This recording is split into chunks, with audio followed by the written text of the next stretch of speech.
নমস্কার বন্ধুরা, রিনিস কুকিং স্টাইলে আপনাদের স্বাগত। আজকে আমি দই চিংড়ি করে দেখাবো। তো চিংড়ি মাছটাকে আমরা কেটে ধুয়ে পরিষ্কার করে নুন হলুদ মাখিয়ে নিয়েছি।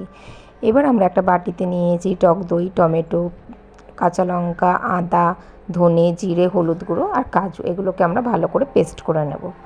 এবারে কড়াইতে তেল বসিয়ে তার মধ্যে আমরা দিয়ে দেবো কালো জিরে দেওয়ার পরে খানিকক্ষণ বাদে আমরা পেঁয়াজ কুচিয়ে দেবো। পেঁয়াজ কুচিটাকে ভালো করে ভাজবো। খানিকক্ষণ পেঁয়াজ কুচিটা ভাজার পরে এর মধ্যে আমরা দিয়ে দেবো চিংড়ি মাছগুলোকে।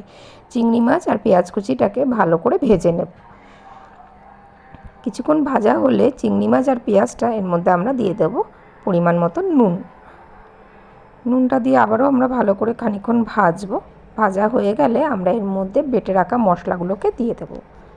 বেটে রাখা মশলাগুলোকে দিয়ে আমরা ততক্ষণ ভাজবো যতক্ষণ মশলার থেকে তেল ছাড়ছে। মশলার থেকে যখন তেল ছেড়ে দেবে তখন আমরা এর মধ্যে সামান্য পরিমাণ গরম মশলা অ্যাড করব। গরম মশলাটা দেওয়ার পরে কিছুক্ষণ আমরা এটাকে নাড়িয়ে নেব। তারপরে আমরা এর মধ্যে সামান্য পরিমাণে জল অ্যাড করব।